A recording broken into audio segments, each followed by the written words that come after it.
حکومت روسیه برای شهروندان تاجیکستان 600 بورسیه تحصیل جدا کرده است که نسبت سال گذشته 100 عدد بیشتر است. شهروندان تاجیکستان دیپلم مکتب‌های عالی روسیه را با اعتماد می‌حسابند.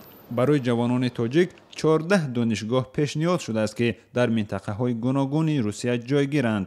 در میان آنها از جمله دانشگاه‌های دولتی هوانوردی سمره، دانشگاه فدرالی قزان، دانشگاه دولتی گیدرومترولوژی روسیه، دانشگاه علمی و تحقیقاتی تکنیکی الکترونیکی مسکو، دانشگاه دولتی روسیه به نام کوسیگین ذکر می‌شوند. با دانشجویان خوابگاه و استیپندیه هم می‌دهند. تا امروز 5000 داوطلب نامنویس شدند که قریب 10 مرتبه بیشتر از جایهای پیشنهادی است. شروع از 4 مارس در دانشگاه‌های شهر قوقان‌تپه و کلاب آزمونی مقدماتی از زبان روسی و اختصاص‌های انتخاب شده برگزار می‌گردد. В этом году отборочные испытания организуют и проводят представительства. نماینده‌های دانشگاه‌های روسیه در سنجش نتیجه امتحان‌ها شرکت می‌کنند.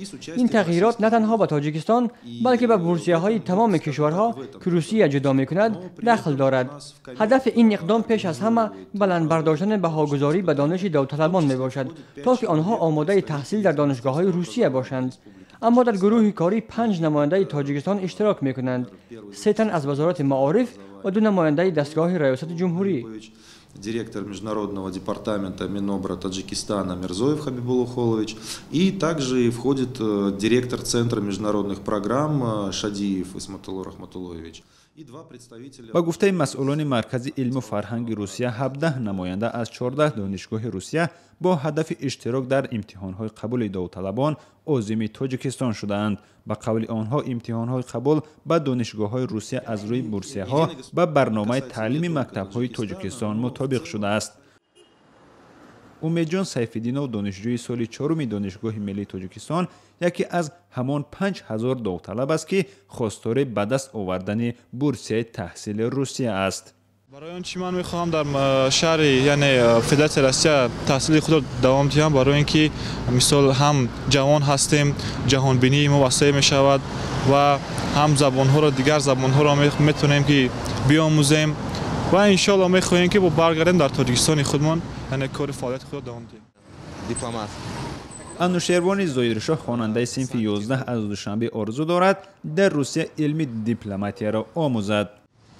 یکمش از اول می‌خواستم که در روسیه من سپرم و در آنجا طرز درس دادنش ما فکرم میگن سوسر هستم. برای همین اکثر جوانانی که می‌خواهند بورسیه‌های تحصیل در روسیه را به دست آورند بر آن نظرند که با نظرداشت شهرت تا حال بلند دیپلم‌های دوران شوروی بعد ختم دانشگاه‌های روسیه بیکار نخواهند ماند. شادمانی یتیم، سیف سفر، آزادی، دوشنبه.